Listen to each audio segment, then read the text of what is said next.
This is your Lead Left podcast for the week of August 19th. I'm Randy Schwimmer. Welcome back. For some months, the performance of public markets, both fixed income and equities, brooked few doubters. As one strategist put it, stocks have become a buy high, sell higher asset class.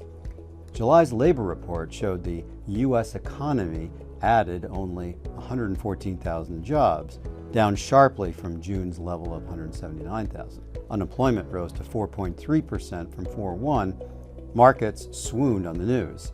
Confidence in the economy was replaced by worries that the Fed had waited too long and would now be forced to cut rates quickly to avoid a recession. As so often happens in these situations, cooler heads took the time to read the details of the jobs data. Turns out the numbers of unemployed increased in part because the numbers of job seekers increased. In fact, the participation rate of 84% was the highest in 23 years, and over 70% of job losses were temporary, mainly weather-related layoffs. Accordingly, markets snapped back, only to slump again on Japanese yen trade weakness. Finally, the week ended on more good labor news.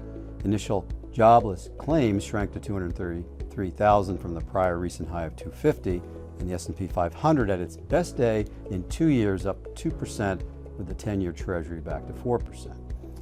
Market participants, as one analyst remarked, had been puzzled to a degree by the amount of sensitivity the market was showing. Timing is a factor.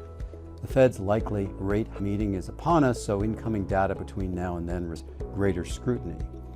Everyone is also alert to a recession scenario and how quickly rates must drop to offset that risk. Volatility, of course, is one of the reasons institutional investors view alts with such favor today. Its return last week reminded many of their virtues, not the least of which is that prices are decided by fundamentals, not technicals whipsawed with every new piece of economic news. As we head to our end of the summer break, let's reflect on three things that will not change. First, rate expectations are headed lower, beginning next month, likely to include at least one more rate cut before the end of the year. It's also clear that pattern will continue into 2025. Second, the economy will continue to grow, albeit slowly. Business services will lead the way, along with other defensive sectors such as healthcare, technology, and software.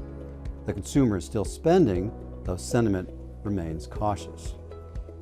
Finally, the availability of private capital solutions for issuers and investors is still plentiful. Second half deal flow should benefit from transactions looking to close before volatility roils markets at year end. And investors will deploy cash to take advantage of higher yields, tighter structures, and stable valuations with less sensitivity to market whims.